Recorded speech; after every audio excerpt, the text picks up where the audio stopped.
every step we take is in the direction of helping people make more money, which will feed families, put children through college, sustain homes, keep us fed, clothed, and successful. And what is success if you can't share it with your family and loved ones? And that's what we're all about here. So, uh, introduce yourselves. Go for it. Age before beauty. You know, now here I was going to be polite. And so, Frank Aaron, I was a former tractor trailer driver who actually went bankrupt trying to make money online back in the mid 90s. Once I got everything figured out and got the right advice on what to do and how to do it, I was able to come home full time in 8 months and 2 days. I've been unemployable since was August the 4th, 1996, George. And I love it. And I love helping people. So I'm really happy that this podcast kind of is happening because I have so much to say about so many things.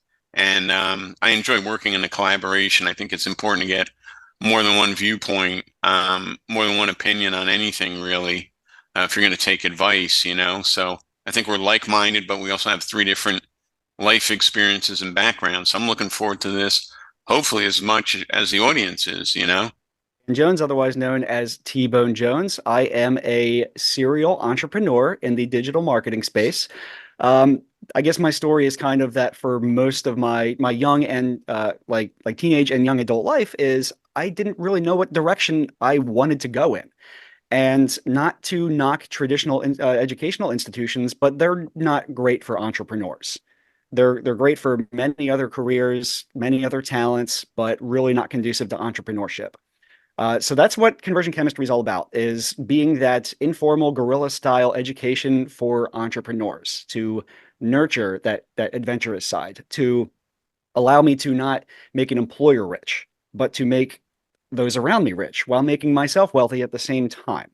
And to piggyback on both of your points, we do share definitely that Napoleon Hill abundance type mindset, growth mindset, with three very distinct backgrounds. I despise being pitched. I hate being sold to. I go to make a Yeah.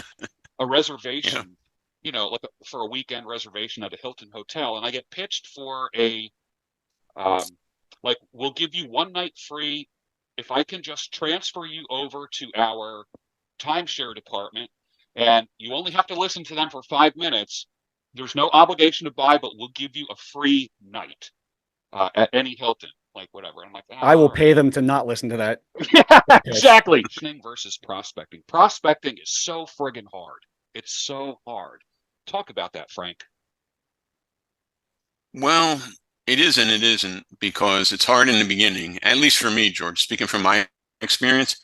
Um, I started out, what got me home was a combination of the internet and network marketing. So when you're talking about card decks and printed mailings and all, I mean, 1995, 1996, I was probably handling $10,000 a month back then in card deck co-ops and, newspaper advertising and such. It's opportunity magazines, I should say. So yeah, the first time I got on the phone, and of course I didn't have a cell phone back then either, but let's pretend this was a real phone. It was like, oh, it's 10,000 pounds pushing it up to my ear just to make that first phone call. And I'm going to be sick and, and after a while, hell, man, you do it in your sleep. I could talk to anybody driving backwards and blindfolded in my sleep, and you just get good at it. But it's some people can do it and some people can't.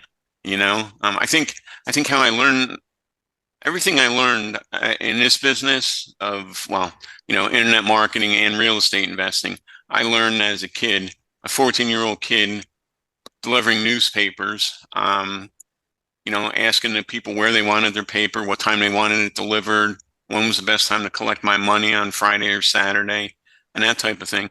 And then same thing being a truck driver. I learned how to talk to people. One good thing about driving a truck is, A, you're not looked at very highly, which is a damn shame because it is a profession. And B, people don't care because they're not going to see you again. So I used to walk into a place, they'd say, all right, go from New Jersey to New Hampshire. And then when you're done there, we got to load to Knoxville, Tennessee for you. We have to do all that on your own, man. You got to watch out for low bridges. You got to make sure you're not going to run out of fuel. When you get to a place, you don't know which door to back into. So you got to pull up and say, hey, I'm Frank. I'm with Roberts Express or PJAX or whoever I was working for at the time. And I think people, all that benefited me. And I think a lot of people think that prospecting is harder than it needs to be. Of course, you're going to get jerks. I still get jerks today in real estate, but they're the jerk. I'm not the jerk. So why am I going to take on their jerkiness? It's like, you are the weakest link, next lead. That's how I look at it. So I'm one of those people, man. Plug me into a good qualified lead list. I'm happy to do it all day long. Just slam the phone, just next, because there's money out there. And by doing the things that most people are unwilling to do is where the money shows up. Unwilling to do is even starting a podcast. Unwilling to do is even 3 to 5 hours a week carved out for your own business. These are the things that I'm nobody special. I mean, George, I used to have when I started my business, I used to have my ex-wife have to turn my computer on and show me how to save like an Excel document. I'd be like, Marie, I'm done with this. Help me save this. I mean, but I was still making money, There's some kind of mystical, leprechaun on their shoulders that's just casting out money bills for them.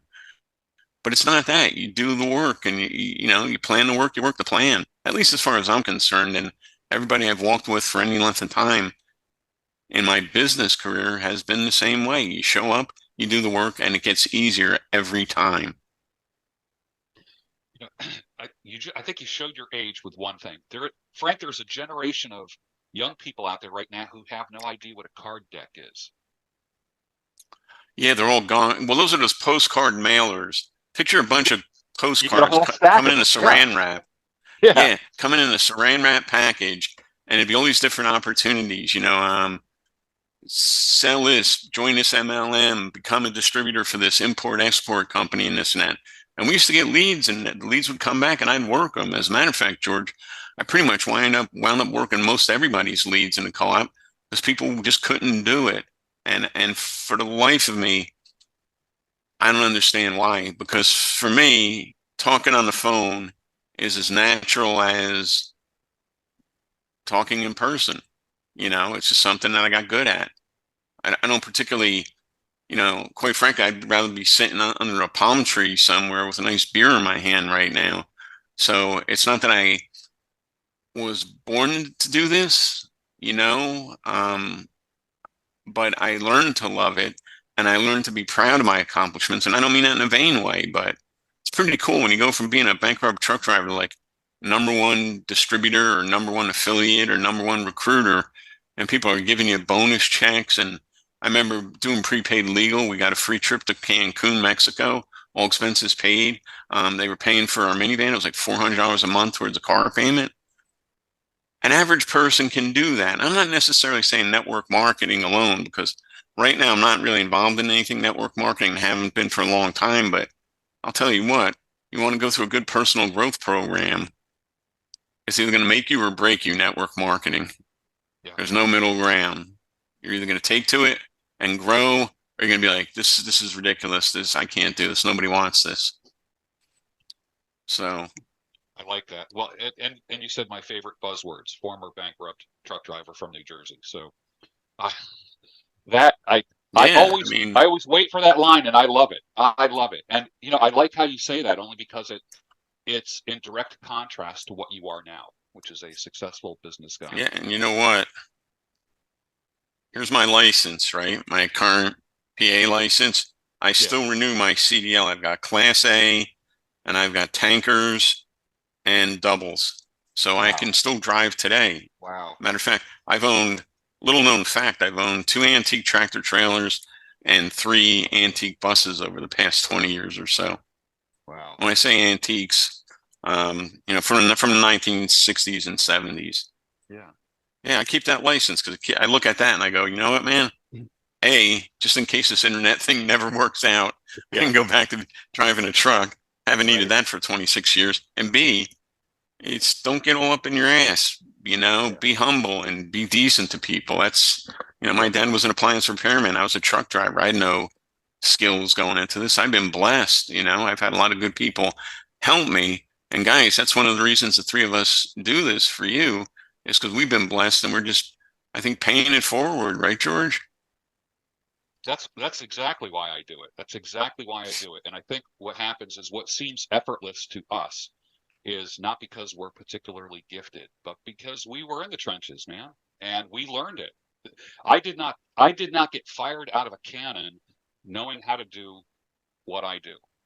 Man, I was forged on the anvil of experience. And everything that I am is the result of things that I've worked through. Nothing was ever given to me. Nothing, not a single thing was ever given to me. So, Jonesy, talk about prospecting. What are your thoughts about prospecting? So I have quite a few thoughts. One, we can even refine the definition or break it into two different uh, columns of prospecting.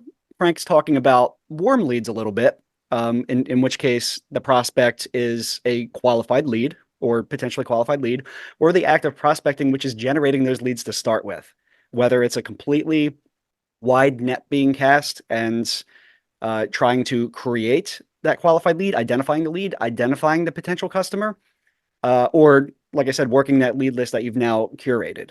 So the example of generating those prospects is door knocking, right? We were talking about that earlier. There's still a lot of door knockers out there, which is actually surprising because I've got my Ring doorbell, and if it's not somebody I'm expecting, or if it's not food being delivered, that door is probably not getting answered. So therefore, I am not a good prospect in that respect. I'm not a good target for that particular product being sold. Now, we'll get into positioning, I'm sure, in which case, when I'm looking for that product, they better be in the right position. But anyway, we're talking about prospecting. So I would say it's not for me. That high level prospecting of cold calling and generating leads is definitely not for me because I prefer to be on the positioning side. And a lot of what we talk about in our masterminds and in entrepreneurship is the why. Why do we do what we do? Because what do you want to do? What do I want to do when I get up in the morning? For now and forever, which, it doesn't have to put you into a boring routine. But what I don't want to do is be on that side of lead generation. I know I don't. So it's not something I actively pursue. But I can speak for its efficacy, for damn sure.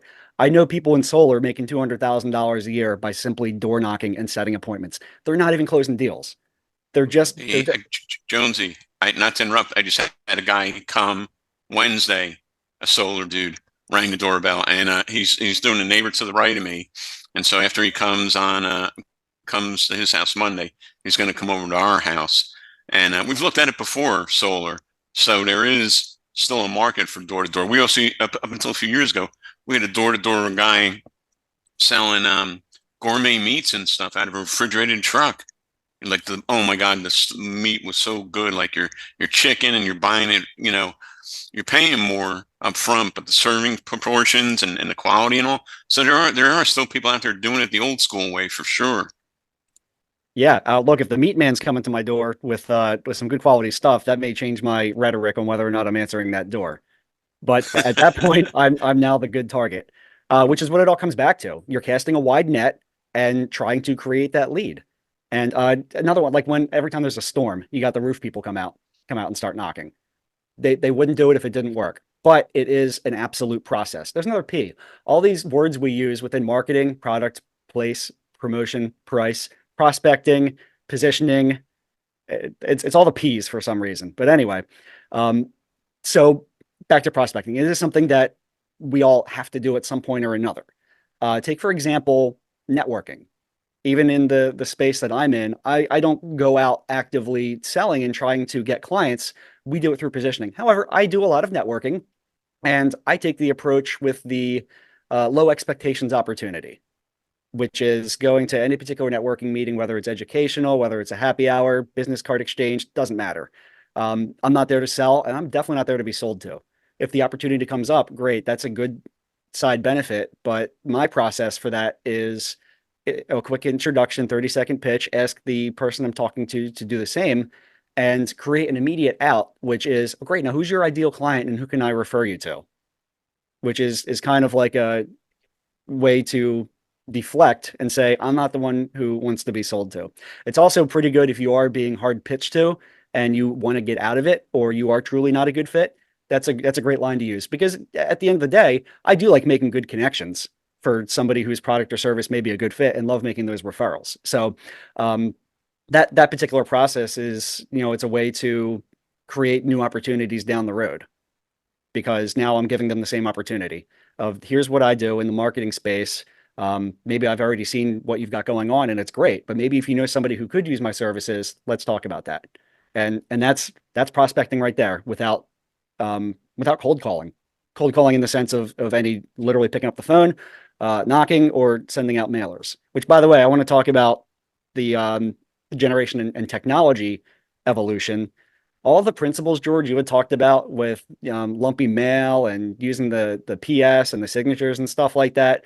We use that in email marketing and even SMS marketing all the time. That's how landing pages are created. So it's those same core principles, techniques, and copywriting, features and benefits, and just different ways of writing captivating copy that's applied to just new technology. That's it. Even video marketing. So the more things change, the more they absolutely go back to the fundamentals. One of the things we covered when we did our 9+1 mistakes was not learning the basics. The copywriting of today can be directly traced back to people like Dan Kennedy and prior to him and all these guys. And I have all the books over there, Joe Vitale and all these other people. People think that, again, like you have to learn something, there's some secret or something. The basics still work, guys. Maybe you're reading it on a tablet or listening to it on Audible, but it's the same thing as picking up a book was 20, 30, 50, 100 years ago. People are still the same, man. They want the same things. They're either driven towards pleasure or driven away from something painful or not pleasurable, and you figure that out and you're off to the races with a possible solution for whatever they're looking for. Yeah, not learning the basics, that was definitely one of the fatal mistakes. I think, because when it comes right down to it, I mean, I reminisce and I go back to Brian Tracy. Top 3% of successful executives have goals. They have goals, and they look at their goals every single day. The very basics. Zig Ziglar, the top 5% of most successful salespeople ask for the sale. The first time I heard that, I was like, that is so simple, but you think you present information and you think that you're just being kind and considerate by leaving it in the other person's court, when actually to lead people to the point where they quote unquote sign on the dotted line, where they actually engage and give you a credit card number, that's a skill. Like, I am not, the whole concept of leaving it up to them, like the ball is in your court, to me, that's like a lazy salesman doing that. A skilled salesperson who is positioned properly is being looked to as an expert. Like I had heard Dan Kennedy say that we basically write prescriptions for people. That's what we do. People don't come to us like to be pitched. They come to us for a prescription. They tell us what their problem is, and we write a script, so to speak, like a doctor would write a prescription for an infection or something viral or whatever. And each of us has prescriptions for the various ailments that we treat. Now, positioning. The first time I heard about positioning was through Dan Kennedy back in the early 90s, when he talked about establishing yourself as an authority. Not long after that, I heard Jay Abraham talk about the strategy of preeminence. When you think X, you automatically think Y. When I think car sales, I automatically think Joe Girard. Automatically. Greatest car salesman in the world. When I think about Toyota and Frito-Lay marketing, I instantly think of Gary Vee, like right away. He is the genius behind both of those brands currently. So, but that doesn't happen by accident. Positioning does not happen by accident. It's an intentional move. Frank Guerin, talk about how the listener can intentionally establish themselves as an expert so the right people come knocking on his door. Well, I think there's a couple different ways of going that route. One is the Muhammad Ali route, which he said, I am the greatest, so many times that people actually believe him over and over. I am the greatest. Well, the audacity and the boldness of that claim is one method. Another method, honestly, for the average person, I'll tell you what, George, when I drove a truck, somebody was an expert when they could get me to where I needed to go without hitting a low bridge. Okay. So this is a metaphor, guys. So bear with me for a minute. If I was delivering from here, New Jersey to Delaware, Ohio, just outside of Columbus, and I needed to get to this one factory that I used to deliver to, I would go into a 7-Eleven or whatever and say, hey, can anybody tell me how to get to, Monsanto or whatever, right? And the guy says, go 2 streets down, make a right, 3 streets, make a left. There you can get to the other side without tearing the roof off of your truck. That person's an expert in getting me to where I needed to go. I didn't ask him the history of Delaware, Ohio. I didn't ask him, where does this road end? I didn't ask him, can you get me around the world? I just said, can you get me to the next step? Can you get me to where I need to go right now? And I think there are people that are experts. They have the knowledge today, and they just don't know that they have what amounts to an expert's worth of knowledge. There's always going to be somebody better, smarter, bigger, stronger, whatever. But that doesn't mean that the average person cannot be considered an expert. I have experts. One of my things as a kid, I used to build truck models because I was either going to be a truck driver or train engineer. That was my career path. And so I had my model train sets, and then I built these plastic truck models that you get at the hobby shop. Well, my dad died, and he used to airbrush the trucks for me. I'd build them, get them to a certain point, go over to my parents' house, and my dad would show me how to airbrush, and I never got it quite down pat. Well, now there's another guy that I know about a half an hour from here that said, hey, Frank, I'll teach you how to airbrush. When you have your first kid done, bring it over, bring the paint, and let's go. He's an expert. Now, he would not claim to be an expert. He would not assume to be an expert. But as far as I'm concerned, for my needs, he is an expert. So the metaphor of all this is people tend to undersell themselves, and they think that either other people have to tell them they're the greatest, or they think they have to say, I am the greatest, which most people will never do because people don't speak up for themselves enough in life, in my opinion, in general. So I'm hoping that metaphor made sense, guys, because that's about the best way for me to explain it. Excellent. And before we get to Jonesy, let me do a quick commercial for createimpactnow.com, a conference coming up at the end of April, the end of next month, April 19th, 20th, and 21st at the Hilton near the airport in Philly. Not in Philly, thank God. So you don't have to worry about parking and the city and all this kind of stuff. If you are within a few hours of Philadelphia, you can easily drive there. If you're within an hour, 90 minutes, you could come each day. But if you're smart, you'll stay at the hotel. You'll get the group rate, stay at the hotel, network with people before and after the conference day.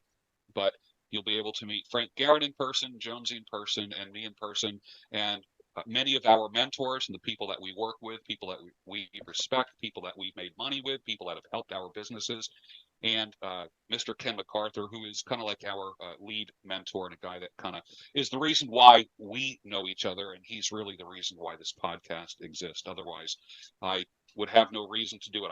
I found like-minded people at this mastermind group. It is probably one of the I can count on one hand the amount of things I call game-changing, and that is one of them. I am missing a hockey tournament to go to Ken MacArthur's Impact event. And anybody who knows me knows that may be the biggest deal of all.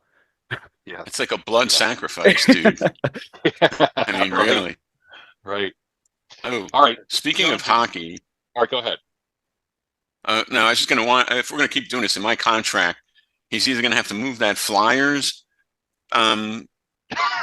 pendant there, or I'm going to put a Penguins one up back here every episode. So I'm going to talk to my agent about that. Every time, I am your agent. Every time you request me to take a Flyers thing down, I'm putting 2 more up. I'm going to be like a Hydra. Every time you cut one head off, 2 more are going to spring into place.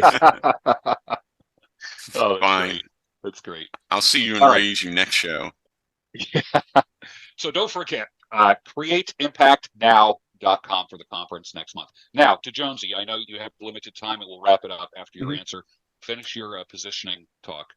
Yeah, so I think one of the great ways to sum up positioning is through a brand. That is how one, either a solopreneur, entrepreneur, an agency, or a massive company positions themselves. You talk about big companies like Lay's and whatnot. Everything has a brand. It is who you are, what you do, what style you speak in, for copywriting, voice, tone, down to the color palette. That is all representative of who you are, what you do, what your values are, and who you serve, and what that transition story is. So that's positioning right there in a nutshell. It's the way that you connect to your audience, because you want to speak to your audience the way they want to be spoken to. And that's representative within the brand itself. So we talk a lot about that within conversion chemistry, which, ideally there is a combination of positioning and prospecting, right? Because you want to be prospecting to the people who are most receptive to your positioning. Geez, I mean, depending on how much time we have, we can talk about, like a brand voice, the color palettes. I love playing around with that kind of stuff. For example, like a luxury, are you a Lexus, or are you, well, we can use Toyota, right? They're the same parent company, but two different positioning. One is luxury and one is everyday consumer. And that's a example of positioning right there. So branding does take a conscious effort. It's not something, even though if you think you have an idea, we have to spend time crafting that message. And, it always kind of goes back to that mastermind we talk about.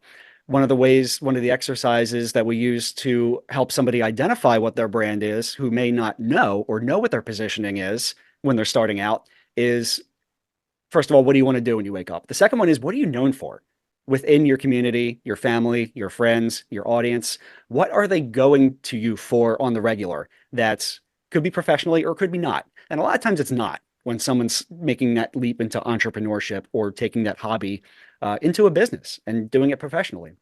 I have another example, like the one, like a metaphor Frank came up with. I'm in a car club, so there's a lot of enthusiastic car guys who work on their Mopars. It's a Mopar club. So some of them are into performance, some are into the looks, some are just there for the community. But one fella in particular, he does not even do this professionally. He is the guru, the expert at detailing, all detailing products, what you should do for particular circumstances, for paint corrections, getting swirl marks out, whatever the case may be. We go to him. His name's Chris, and his wife's Lori's car is now I think she has a 2022, 23 purple Scat Pack Charger. I have a purple Challenger, so it resonates with me. But that's his baby just as much as hers, because of the pride that he uses to take care of it. So he's the detail guy. Honestly, I don't ever remember what he does professionally, but his personal brand is he is the next level detail guy. If that kind of makes sense for, and that didn't happen by accident. That's no. Intentional. Right. He could very easily turn that into a business, though, couldn't he, Jonesy? He might have a side if he hustle wanted with it. to. I'm not sure, but the takeaway is that we're always asking him for advice on products and product reviews and stuff like that, and which ones to use over another. And that's it. That's, part of his personal brand, and that's an exercise somebody who's jumping into this can also use. You got to know what people are going to you for, even if you're not thinking about it in that perspective. That's where it starts. Yeah, as I've heard in the past couple of weeks, a great question is, what have people already given you money for? Right. And that's actually what we discussed. And I wanted to take it to the other level, which is, what do they ask you for but haven't given you money for? And then can you monetize that, right? Yeah, I love it. Yeah. I love it. All right, well, that's a wrap. How can people find you, Frank Guerin? At conversionchemistry.com, of course. That's my home place now. Me and Jonesy, straight to the top. And of course you, George. So where can they find you, Jonesy? Would it be at conversionchemistry.com as well, by any chance? I believe it's right there. Conversionchemistry.com. That mine will be in there next week. Branding and always got to positioning. show me up. Yep, always got to show me up. Well, that's why I work with you. I'm big picture, you're the detail man. Excellent. Well, that's the pod for today. We hope that you enjoyed this. So if you want us, just hit us up at info@conversionchemistry, or Dan or Frank and we'll get back to you.